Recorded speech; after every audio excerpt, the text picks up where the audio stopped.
Olá, eu sou Iná Leite Duarte, aluna do 7º período de bacharelado em canto erudito na Escola de Música da UENG. Eu estou aqui para apresentar o meu TCC, a música no manejo da insônia infantil, que tem por objetivo a produção de 3 canções de ninar para 3 bebês diferentes, sendo que nenhum deles traz nenhum tipo de patologia prévia, mas apresentam os 3 a quadros de insônia.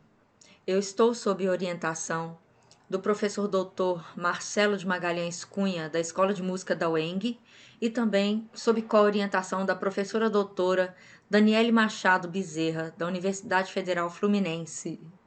O meu referencial teórico é embasado em psicanálise e musicoterapia, sendo que na psicanálise a gente se concentra mais nos conceitos da pulsão invocante e da transferência. Na psicanálise, a apropriação da pulsão vem para poder refletir mais sobre o pressuposto da pesquisa, o colhimento do material e a análise das entrevistas. A pulsão é um conceito que vem de Freud, o pai da psicanálise, que tem a ver com um agir que fica entre o físico e a mente. A pulsão invocante já vem de Lacan, que é um grande reformulador de Freud, e veio para designar um tipo de pulsão vocal, que toca tanto o sujeito emissor quanto o ouvinte. Nesse ponto a gente pode considerar aí a voz da mãe, de um cuidador, do pai, que é descrito também por alguns autores como mães. E essa voz, essa pulsão invocante vai acabar alcançando o bebê de uma forma subjetiva, seja acalmando, seja excitando o bebê através desses sons. A psicanalista Inês Catão costuma dizer que o manhês são os blá blá blás, sons esses não descritos na linguagem formal e que vão acabar alcançando o bebê via corporal. É um processo como se fosse uma corpolinguagem, que aí depois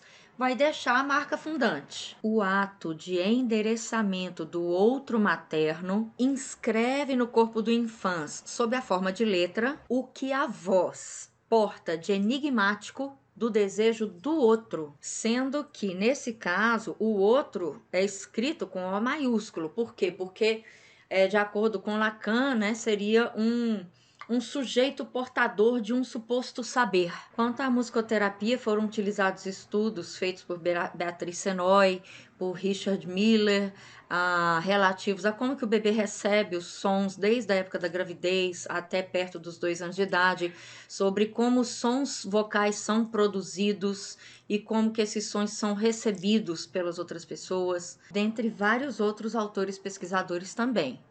A metodologia que foi utilizada foi a de entrevistas semi-estruturadas. E por que entrevista semi-estruturada ou semi-aberta? Justamente por ela não ter um questionário fechado, mesmo que fossem respostas abertas, ainda seria um questionário fechado. A entrevista semi-aberta trabalha com um roteiro, que pode ser adaptado de acordo com a situação. Então, isso permite mais afinidade, isso permite mais assiduidade, uma eficácia muito maior em relação ao pessoal que aquele entrevistado tem a passar para o entrevistador. Tanto eu como entrevistadora, quanto as mães como entrevistadas, podemos dar uma abordagem muito mais pessoal ao trabalho. As entrevistas já foram feitas, foram 3 entrevistas com 3 mães, sendo que cada entrevista durou no máximo 1 hora. E com essas entrevistas que foram feitas, foi possível colher um material muito rico, com informações detalhadas desde a gravidez até o período atual de vida dos bebês. Todos os 3 bebês têm menos de 3 anos, todos nascidos na época de pandemia, e as mães tiveram situações familiares bem peculiares, bem próprias, não houve uma situação que fosse extremamente comum entre elas.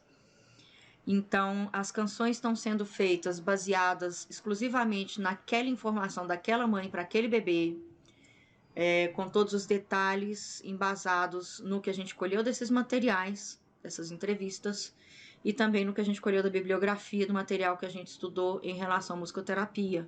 O produto vão ser 3 canções de ninar personalizadas em CD e pendrive, baseadas num sistema modal com vogais fechadas, textura grave, com timbre feminino e masculino, pode variar. A instrumentação é personalizada e os graus conjuntos na questão do movimento melódico. A canção para Primeira Bebê já foi composta, já tem uma demo gravada com algumas alterações que ainda precisam ser feitas, serão feitas agora no decorrer do final de semestre. E a canção foi feita baseada em todo o relato que a mãe deu, desde quando a mãe estava grávida, né, até os dias atuais. E essa canção foi toda baseada nas necessidades e na musicalidade da bebê em questão. Através das entrevistas, estão sendo usados artifícios como sons percussivos leves, os graus conjuntos, o modo dórico, e estão sendo usados principalmente a letra M, com boca que usa, e vogais fechadas, como O e E. Então agora eu vou mostrar a partitura e o áudio desse demo que já foi gravado, que ainda vai sofrer algumas alterações até o final do projeto. Aqui nessa partitura é possível a gente ver que tem um piano, uma partitura para mezzo, vibrafone e tímpano. O tímpano, eu coloquei o tímpano porque era uma percussão que pode ser afinada, mas a intenção é utilizar um tambor de pele de animal com um som mais seco, mais fosco. Bom, mas aqui na partitura é possível ver o arranjo primário que foi feito para piano, depois ele foi readaptado para vibrafone, tímpano, né? A letra já tá ali. A canção tem em torno de 4 minutos, perto de 4 minutos, 3 e pouquinho. E aqui no início da canção, olha só, pode ver que é a boca que usa, né? E depois dessa introdução vai entrar a letra, a letra vai ser falada, né? A letra inteligível. No caso, fora a boca que usa, né? Que seria mais um efeito sonoro.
Então essa canção foi composta a partir dos conceitos que a gente estudou da musicoterapia, psicanálise e também dos relatos das entrevistas da mãe. E essa canção, ela foi feita, as outras 2 canções já estão em produção. E eu agradeço muito aqui a presença de todo mundo nesse seminário. Qualquer dúvida, eu estou às ordens para responder vocês. Basta deixar os comentários aí, que a gente vai respondendo, tirando as dúvidas de vocês. É um prazer estar aqui. Muito obrigada. Fiquem com Deus. Um abraço.